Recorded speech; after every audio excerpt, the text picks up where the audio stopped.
थोड़ा सा रेफरेंस जब मैं मेरी बात कर रहा था तब शायद दिया था। उनका कहना है कि एसकेएम का जो आंदोलन है इसमें ज़्यादातर अगुवाई पंजाब और हरियाणा के किसानों की है, देश भर के बारे में ऐसा क्यों नहीं है या देश भर में क्या स्थिति है। तो ऐसे समझ लें कि अपना देश एक तो छोटा देश नहीं है, अपना देश बड़ा देश है। नंबर 2, एसकेएम जो है ये कोई बहुत पुराना, जैसे किसान सभा तो मैंने बताया 100 साल का हो जाएगा, अभी 90 साल का किसान सभा होगी, कुछ समय बाद वो 100 साल की हो जाएगी। एसकेएम ऐसा कोई संगठन नहीं है, ये एक मंच है जिसमें किसान सभा भी शामिल है और दीगर संगठन भी शामिल हैं। अलग अलग किसान तहरीक, जैसे पंजाब में बहुत सारे किसान तहरीक है, वो सब शामिल हैं। उत्तर प्रदेश के, हरियाणा के सब किसान संगठन एक साथ आए थे इसलिए कि बड़ी दिक्कत के सामने, बड़ी चुनौती के सामने हम मिलके लड़े। और वो बड़ी चुनौती क्या थी? वो थी जो मोदी सरकार 3 कानून लेके आई थी। लेकिन इसके पहले अगर थोड़ा सा जाओ तो ये क्यों कर ये ऐसी एकता बनी, एक मंच बनाया कि भाई सारे इकट्ठे हो जाओ।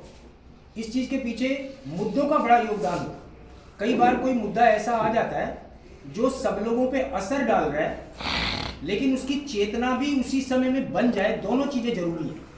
असर तो जैसे हमने बात करी थी, बहुत सारी चीज़ों के असर तो सैकड़ों सालों तक चलते रहे, आवाज़ उस तरीके से बुलंद हुई नहीं, हुई तो अलग अलग हुई, वहीं पे सफलता मिली, असफलता मिली, वहीं की वहीं रह गई। कोई एक अखिल भारतीय चित्र सामने निकल के नहीं आया। ये हमारी आज़ादी की लड़ाई में भी था। तो आज़ादी की लड़ाई का अलग अलग जगह में लड़ाई चलती रही, मगर सबसे मुकम्मल जब पूरा देश एक साथ आने के लिए लगा कि सब एक साथ आ गए, वो मुकाम आया था 1857 में, जिसको हमारे देश में आज़ादी के लिए पहला एक मुकम्मल स्वतंत्रता संग्राम का संज्ञा हम देते हैं। अंग्रेज लोग उसको कुछ कुछ और बोलते थे, हमारे इतिहासकार भी उसको कुछ और नाम देते कि ये सिपाहियों का विद्रोह है, फलां है, ये है, वो है। मगर आज के तारीख में किसान सभा का समझदारी है कि वो पहला ऐसा विद्रोह था जिसका एक अखिल भारतीय पहुंच था, अखिल भारतीय पैमाने पे साथ ही लोगों का समझदारी माना था।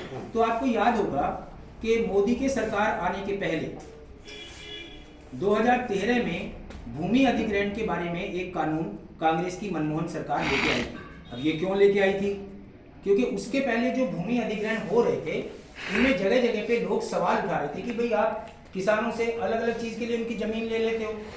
अब ये ज़मीन अंग्रेज जब आया था तब तो वैसे ही ले लेते थे, मैंने बताया मालिकाना हक ही नहीं था।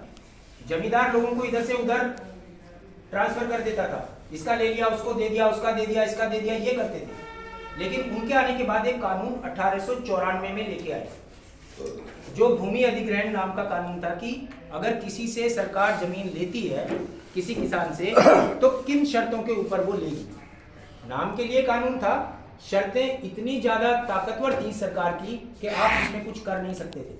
अगर उन्होंने बोल दिया कि ये जमीन सरकार के लिए चाहिए तो उनको चाहिए, आप उसको रोक नहीं सकते। बदले में आपको क्या मिलेगा इसका भी कोई ठिकाना नहीं, जो उन्होंने दे दिया ये आपको लेना पड़ेगा। लेकिन अंग्रेज के यहाँ पे जो शासन व्यवस्था है वो दुनिया की पुरानी शासन व्यवस्थाओं में है। उनके यहाँ पे राजशाही खत्म हुए उस तौर पे बहुत लंबा समय है, 1000 साल समझ लो। जब अपने यहाँ पर वो पार्लियामानी व्यवस्था लेके आ गए थे, राजा भी रहेगा लेकिन उसके अलावा जनता का चुने हुए नुमाइंदे और उनका एक सरकार बनेगा। हमारे यहाँ ये स्थिति अभी तो हमारी आज़ादी को 100 साल नहीं हुए, अभी तो 100 साल से कम है, अभी तो लगभग 79, 80, 78 इतना साल हुआ है। तो ऐसे में आप देखो कि उनको पता था कि कानून बनाने का क्या महत्व होता है, कि जैसे जैसे जमाना आगे बढ़ेगा हर चीज़ के लिए नए नए कानून का जरूरत पड़ेगा। तो उन्होंने भारत में आके भी चाहते तो वो कानून ना बनाते, कौन रोक लेता। जितना उनका ताकत था उसके आधार पर ही वो चीज़ें करते रह सकते थे, मगर उनको पता था कि कानून की ताकत के साथ में डंडा चलाना ज़्यादा आसान है। कई बार हो सकता है कानून का डर दिखा के ही काम हो जाए, डंडा चलाने की जरूरत ना ही पड़े। तो 1894 का जो कानून लेके आए वो देखो कितने लंबे समय तक चलता रहा, 1894 से 1994 और 1994 से 2013, यानी कितना हो गया, 13 और 6 19, लगभग 120 साल तक अंग्रेज के बनाया हुआ कानून चलता रहा। और उनके चले जाने के बाद भी कितने समय तक चलता रहा, आप जोड़ के देख लो, 50 और 3 53 और 53 और 13, लगभग 66 साल। 66 साल हमारी आज़ादी मिलने के बाद अंग्रेज शासन व्यवस्था खत्म हो गई, वो चले गए, कानून उन्हीं का बनाया हुआ चलता रहा। 2013 का कानून, 1894 में अंग्रेज ने बनाया था। भूमि अधिग्रहण के जमीन लेना है तो किस आधार पे कानून क्या कहता है, ये कानून वो 1947 में चले गए, कानून वही चलता रहा। और कब तक चलता रहा? आजादी मिलने के 65-66 बरस बाद तक, 2013 तक। उसी कानून के तहत आजादी के बाद भी हमारी सरकारें जमीन लेती रहीं किसानों से, अलग अलग चीज के लिए। जमीन लेने का जरूरत पड़ेगा, अगर उस पर मालिकाना किसान का है तो उससे लिया जा सकता है। व्यवस्था के लिए और आपके विकास के दूसरे काम करने के लिए जमीन का जरूरत पड़ सकता है। हालांकि ऐसा बहुत सारा जमीन है जो किसानों के मालिकाना हक में नहीं है, ऑलरेडी सरकार के पास में है, लेकिन उसका इस्तेमाल भी किया जा सकता है। मगर उसका इस्तेमाल ना करके अगर आपको जमीन लेनी भी है तो उसके लिए नया कानून कब बना? 2013 में। और ये क्यों कर बना कि आज के दौर में नई आर्थिक नीतियां आने के बाद मैंने बताया कि सरकारें अब जमीन लेती है, पहले लेती थी वो अपने डेवलपमेंट के काम के लिए, रेल लाइन बिछाना है, सड़क निकालना है, कोई सरकारी कारखाना लगाना है, सरकारी स्कूल बनाना है, सरकारी यूनिवर्सिटी बनानी है। ये रही आपकी यूनिवर्सिटी सामने हिसाब में, कितनी बड़ी यूनिवर्सिटी है, कोई प्राइवेट बना सकता है किसी में इतना बूता जो ऐसा खड़ा कर दे? सरकार ने लिया, लोगों के लिए बनाया, भाई हमारे लिए, हमारी अर्थव्यवस्था के लिए, हमारे समाज के लिए, देश के लिए ये फायदेमंद एक इंस्टीट्यूशन है, हम बनाएंगे, उन्होंने बनाया। तो ऐसी चीजों के लिए जो जमीन जब सरकार ले रही थी तो उसके बाद भी शर्तें कौन सी लगाती थी? उन्हीं शर्तों के ऊपर ले लिया। मुआवजे के बारे में कोई ठिकाना नहीं है। फिर मुआवजा कैसे तय होने लगा कि बाजार में जमीन जिस भाव पे बिक रही है, जिस भाव पे आप बेनामे करवाते हो जमीनों के, उसी भाव पे सरकार 3 मुआवजे देखे, 3 मुआवजों का एक औसत निकाल लिया, उस औसत से आपको भी पैसा दिया और नक्की करा। कई चीजों के मुआवजे देते ही नहीं थे, जैसे हाई टेंशन वायर निकालना है, कई 1000 किलोवाट का लाइन लेके जा रहे हैं ऊपर से, इतनी बड़ी जगह, जितने हॉल में हम बैठे हैं इतनी जगह में तो उसके खंबे का तामझाम लगता है। फिर लाइन भी निकलती है, उसके इर्द गिर्द की बहुत सारी जगह, छोटा मोटा तो खेती खत्म हो जाता है। ये जब लगते थे तो पुराने समय में इसका कोई मुआवजा नहीं दिया करते, किसान मांगते भी नहीं थे। क्या हो गया भाई? अरे सरकार की योजना आ गई, सरकार की योजना है, सरकार का काम है, ये चाल लगा, बस हमारी तो चली गई। आज भी ऐसा हो रहा है कि हाई टेंशन वायर जहां जहां पे निकल रहे हैं उनके बारे में अभी भी मुआवजे का कोई ठिकाना नहीं। तमिलनाडु से लगा के और आपके हरियाणा के हुलम्बी और जो हिस्सा आपका बहादुरगढ़ का और ये दिल्ली के साथ में लगता है, यहाँ ये आंदोलन चल रहा है, अभी भी किसान लड़ रहे हैं इसके खिलाफ। और आज भी सरकार क्या कर रही है, नए कानून आने के बाद भी पुलिस भेज के महिलाओं को और पुरुषों को, किसानों को अरेस्ट करा लेती है कि अगर आप काम में रुकावट डालोगे, इकट्ठे होगे तो आपको पकड़ के जेल भेज देंगे। ये वाले संघर्ष चल रहे हैं। लेकिन 13 में ये कानून जब आया तो तब तक लोगों की चेतना में, और ये चेतना किसने पैदा करी? किसान सभा जैसे संगठनों ने। और कोई ये चेतना पैदा नहीं करता। किसान सभा बोलती है खेती किसानी का माने तभी है जब आपके पास में जमीन है। जिस दिन आपके पास में जमीन नहीं है तब आपका क्या दर्जा है? किसान का दर्जा नहीं है। किसान का दर्जा नहीं है तो फिर कौन सी मांग करोगे, किसकी बात करोगे? कोई बात नहीं करेंगे। तो ये सारे सवाल सामने आए कि किसान से जब आप कोई जमीन लेते हो तो इसका मुआवजा कैसे तय करते हैं? मैंने बताया हर चीज पैसे में तय हो जाती है। तो भाई पैसा जो आप देते हो ये किस हिसाब से देते हो? जमीन के बारे में ये चेतना आने में कि जमीन एक बार गई तो ये दोबारा लौट के नहीं आ सकती। आपकी पुश्ते दर पुश्ते, दादा परदादा, उनके पता नहीं कितनी पीढ़ियां हमें याद भी नहीं होगा, जमीन के उसी टुकड़े के ऊपर गुजर बसर करती आई हैं। आज अगर ये मुझसे किसी ने ले लिया तो मेरे बाद क्या है? मेरे पास ही नहीं रहा। मेरे बाद में किसी को क्या मिलने वाला है? मुझे क्या मिला उसके बदले में? पैसा। कितना? कुछ पता नहीं। कौन हिसाब लगाएगा इसका? ये किस दर से मिलेगा? इसलिए सवाल आया कि जब आप जमीन लेते हो तो पहले तो जमीन लेने से पहले ये पूछना पड़ेगा। आप बिना पूछे, बिना सहमति के जमीन नहीं ले सकते। ये सवाल उठाया लोगों ने। सहमति कैसे लोगे?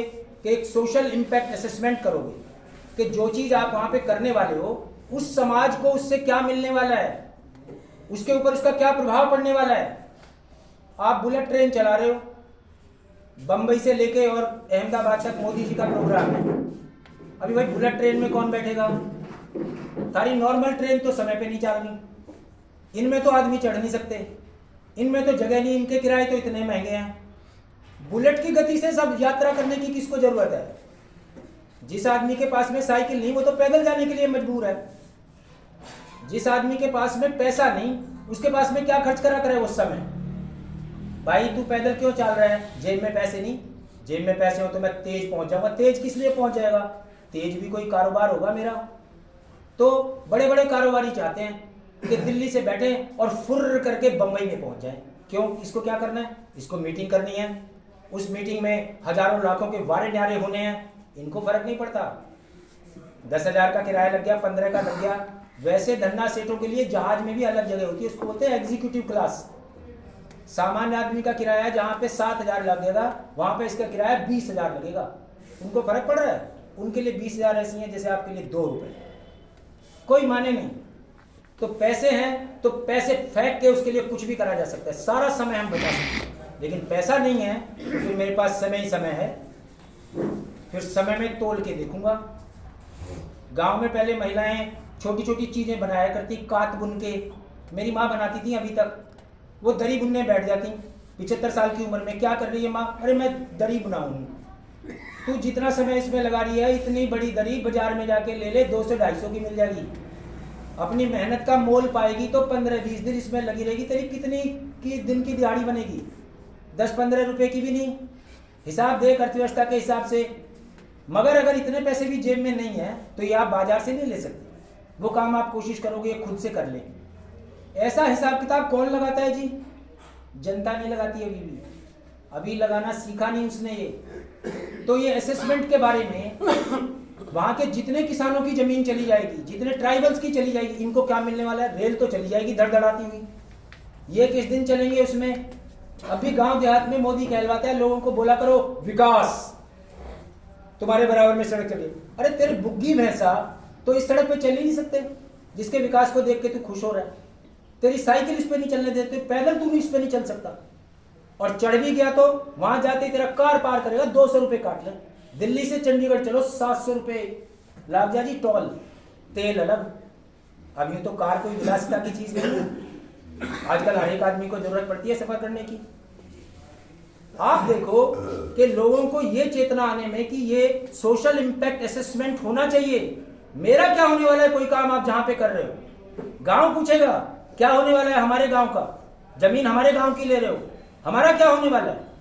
कल को मेरे लिए कौन सा ऐसा परमानेंट साधन बनेगा जो आप मुझसे छीन रहे हो? तो मुझे रोजगार दोगे? पैसा दोगे तो कितना दोगे? बाजार भाव क्या है ये कौन तय करेगा? कहां से बाजार भाव निकाला आपने जमीन का? नोएडा के जिस जगह पे हम ये लड़ाई लड़ रहे हैं आप ताज्जुब करोगे।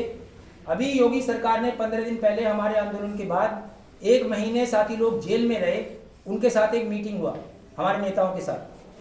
तो योगी जी ने ये मीटिंग करने के पहले एक जेवर में नया एयरपोर्ट बनाया दिल्ली के पास, आप सुनते होंगे। वहां पे जमीन एक्वायर करी है बड़े पैमाने पे। अब जब दूसरी जगह खरबूजे को देख के खरबूजा रंग बदलता है। अब जब नोएडा में आंदोलन चल रहा है, इनकी जमीन चली गई 20 साल पहले, अब भी जा रही है, फेजेस में ले रहे, लगातार बढ़ाए चले जा रहे हैं। तो उन्होंने पूछा नोएडा में आप जमीन जिस दाम पे लेते हो जेवर में उस दाम पे जमीन क्यों नहीं ले रहे?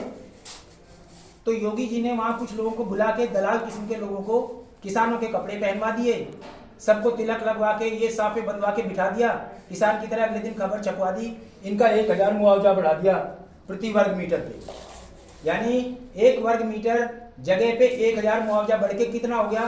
4,300 रुपए प्रति वर्ग मीटर, जो वो अब जेवर में दे रहे हैं जो नई एक्वायर कर रहे हैं। और नोएडा में बिना सर्किल रेट बढ़ाए जो आप 4,400 रुपए अब दे रहे हो, जहां पे आप ये जमीन ले रहे हो, पता है जिस दिन एक्वायर होती है अगले दिन उसकी कीमत कितनी हो जाती है? 70,000 रुपए स्क्वायर मीटर। अथॉरिटी 1 लाख रुपए स्क्वायर मीटर में भाव लग जाता है उसका अगले ही दिन। हम किसानों को बता रहे हैं भाई अपनी लूट को समझ लो।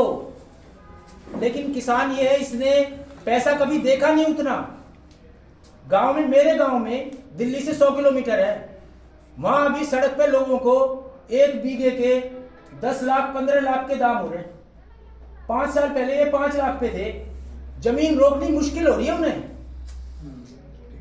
बच्चा तो कहीं कोई नौकरी वोकरी में है नहीं, उन्हें लगता है अरे 5 बीघे 10 पंजे 50 लाख रुपए, तू तो पता नहीं क्या कर लेगा। ये 50 लाख इस टुकड़े पे तू जिंदगी भर भी लगा रहेगा तो तू कुछ नहीं कर सकता। निकाल दे, ये समझाना उनके लिए मुश्किल है। लेकिन एक बार समझ में आ गई तो अब किसान क्या मांग रहा है? घर में वयस्क बच्चे के लिए एक नौकरी दे भाई, और अगर नौकरी नहीं तो 11 लाख रुपए की मांग है हमारी बच्चे के हिसाब से। सर्किल रेट का 4 गुना मुआवजा लेंगे, जो पीछे जमीन ले ली उसका भी लेंगे बढ़ा के आज ब्याज सहित, और जितनी जमीन एक्वायर करते हो इसका 10% डेवलप्ड जगह में प्लॉट चाहिए हमें, उसके लिए किसान डेवलपमेंट का चार्ज देगा, इसके लिए सहमति है। ये सारे असेसमेंट जो भूमि अधिग्रहण कानून आया 2013 का, वो कब आया था? जब भट्टा पारसोल में, इसी नोएडा में 5 किसानों का हत्या हुआ पुलिस की गोली से। भट्टा पारसोल। उसके 2 साल पहले घोड़ी बछेड़ा में 4 किसान मारे गए, 2 पुलिस वाले भी मारे गए। राहुल गांधी मोटरसाइकिल पे बैठ के भट्टा पारसोल में गया। मायावती की सरकार थी यूपी में, आज तो दोनों जगह डबल इंजन की सरकार चल रही है, इधर को भी इंजन इधर भी इंजन। उसके बाद ये कानून आया, ये कानून आते ही मोदी की सरकार आ गई, और पहला क्या काम करा? अध्यादेश लाके ये कानून को पलटने का ऐलान कर दिया। आप देखो, सारे देश में किसान सभा ने कहा भाई इकट्ठे हो जाओ, भूमि अध्यादेश को वापस करवाया किसानों ने, और इसके बाद भूमि अधिकार आंदोलन बना के अखिल भारतीय पैमाने पे समन्वय समिति बना के किसानों का, ये किसान संगठनों को इकट्ठे करा, एसकेएम बना। अब एसकेएम में पंजाब और हरियाणा के किसान आगे हैं। किस रूप में देखा आपने ये बात? इसलिए कि दिल्ली में 1 साल से ज्यादा का डेरा डाल दिया किसानों ने। ये क्यों कर पाए? इसलिए कि आपके नजदीक भी है दिल्ली, और दूसरा आपका उतना बूता भी है। ये बूता आपने कहां से सीख लिया? ये ज्यादातर इसके पीछे योगदान है सिखों का। उनको पता है, उनको लंगर का पता है, उनको टिकने का पता है, वो इंतजाम करके जाते हैं। ये तो हमारे लिए मुश्किल हो जाता है। किसान सभा 4 दिन का 3 दिन का कैंप लगाना हमारे लिए मुश्किल होता था। आज हम भी बहुत कुछ सीख रहे हैं कि जमने के लिए, डटे रहने के लिए रसद का कितना जरूरत है, महिलाओं का कितना जरूरत है, घर छोड़ के कैसे आ जाके डेरा लगा देना है वहां पे। ये काम आपके नजदीक था, आपने कर दिखाया। धीरे धीरे एसकेएम की चर्चाएं आज सारे देश में हो रही हैं। अभी दक्षिण भारत में भी एसकेएम का बड़ा अभी एक जलसा हुआ है। कलकत्ते में हमारा मीटिंग होने के पहले एसकेएम का एक बड़ा जलसा हुआ है। जगह जगह पे राज्यों में हम एसकेएम बना रहे हैं, किसान सभा उसका अगुवाई कर रहा है। लेकिन एक ही बात समझने का है कि किसान सभा मजबूत है तो एसकेएम मजबूत होगा।